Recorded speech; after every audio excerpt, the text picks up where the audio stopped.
So, what happens when the most wanted man on the planet is finally taken down? You'd think the war is over, right? Well, for Mexico, the war was just beginning on February 2006. The death of this one Kingpin didn't bring peace. It unleashed an absolute firestorm.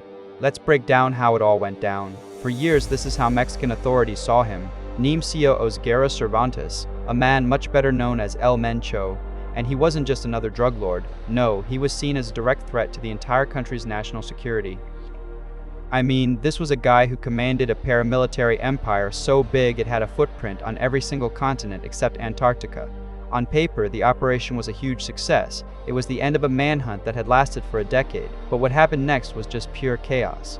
His cartel launched a coordinated nationwide assault that proved one thing very, very clearly.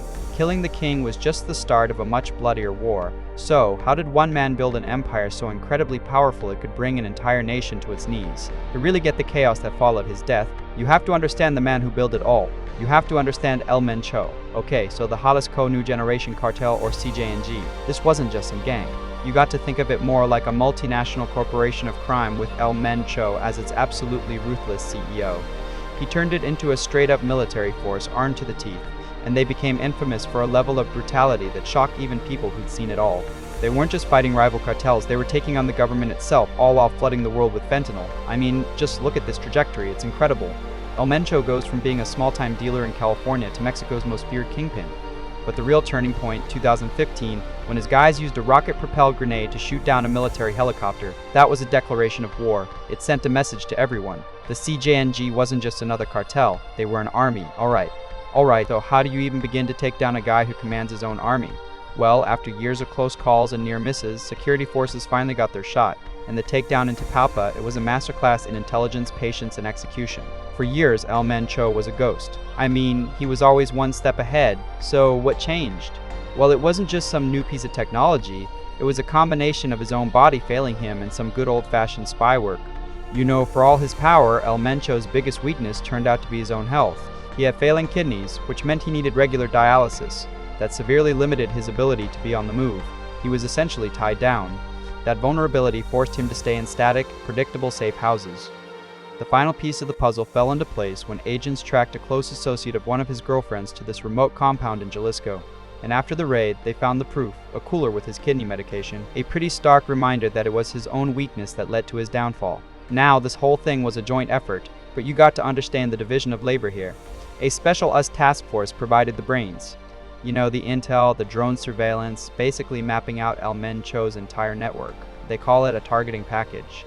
But the muscle, the actual raid, the guys kicking in the doors, that was all Mexican Special Forces. It was their operation, their boots on the ground. And here's a key detail. His death wasn't instant. A huge firefight broke out during the raid and El Mencho was hit as he tried to escape into the woods. He didn't die there on the battlefield. He died in the air during a really chaotic medical evacuation that had to keep changing course because the cartel's response was so immediate and so violent. So the Kingpin was dead, but his empire, it was very much alive and it was about to unleash all of its fury. The CJNG's response, this wasn't just revenge. It was a cold, calculated strike designed to bring the entire country to a standstill. The answer, it turns out, is that the Hydra grows hundreds of new heads and all of them are breathing fire. See, the CJNG wasn't caught by surprise. They had a plan for this exact scenario, a pre-planned doctrine of retaliation, and they executed it with terrifying precision. First, just think about the scale. This wasn't some little skirmish in one town. This was a nationwide siege. Violence erupted in 22 of Mexico's 32 states. A coordinated wave of terror that just swept across the country. And what about the strategy? Well, the cartel set up something like 205 narco blockades. They hijacked and burned buses, trucks, anything they could find just to shut down major highways and stop security forces from being able to move. They paralyzed the country, and finally, the human cost. In that first wave of chaos, at least 25 members of Mexico's National Guard were ambushed and killed. It was a tactical victory for the government for sure, but it was paid for in blood. Look at these tactics. This wasn't random, it was completely systematic. They torched convenience stores and banks to create terror among civilians. They hit airports to wreck Mexico's international image. They used car bombs. At the same time, they were flooding social media with fake news to create confusion. And they even reportedly put a bounty on the head of every soldier. This was war. With the king gone, the throne was suddenly empty. A massive power vacuum opened up and the battle to fill it threatened to kick off a full-blown civil war inside the CJNG itself. See, there was no single obvious heir. Instead, you had a handful of really powerful figures, each with their own claim. First, you've got Juan Carlos Valencia, Ultra Hillsree. He's El Mencho's stepson, and he leads the cartel's brutal elite group. But here's the kicker. He's a us citizen, which makes any effort to target him incredibly complicated. Then you have Audius Flores, El Jardiro, a senior commander who controls the key smuggling routes and is known as a top negotiator. You've also got Ricardo Ruiz, our top combat commander who controls the home turf in Jalisco. And finally, Gonzalo Mendoza, El Sapo, the logistics mastermind. Any one of them has the power and the ambition to make a play for that top spot, and that makes the whole situation unbelievably volatile. And this right here is why his death was so destabilizing. The CJNG was built around one man. It was a totally centralized top-down organization. It's not like the Sinaloa cartel, which is more of a federation of allied families, kind of like a franchise.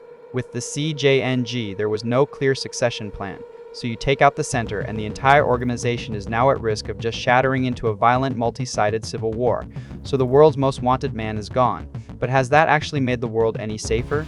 Well, taking out El Mencho has created a much more dangerous, much more unpredictable criminal landscape. So what are the long-term consequences here? Honestly, the general consensus is pretty grim. An internal war for control of the CJNG seems almost inevitable. And while they're busy fighting each other, rivals like the Sinaloa cartel are going to try and seize their territory, which just sparks even more violence. On the government side, this operation is a huge win for us Mexico cooperation, but it also creates immense pressure to handle the fallout. And let's not forget the 2006 FIFA World Cup is right around the corner. In Guadalajara, the absolute epicenter of CGNG power is a host city. The security implications are, well, they're massive, and that's really the central question, isn't it? Taking out a Kingpin is a monumental achievement for law enforcement, no doubt about it, but in the incredibly complex world of organized crime, sometimes when you remove the top predator, you just cause an explosion of smaller, more chaotic, and maybe even more violent conflicts. The era of El Mencho has officially ended, but the era of uncertainty, it's just begun.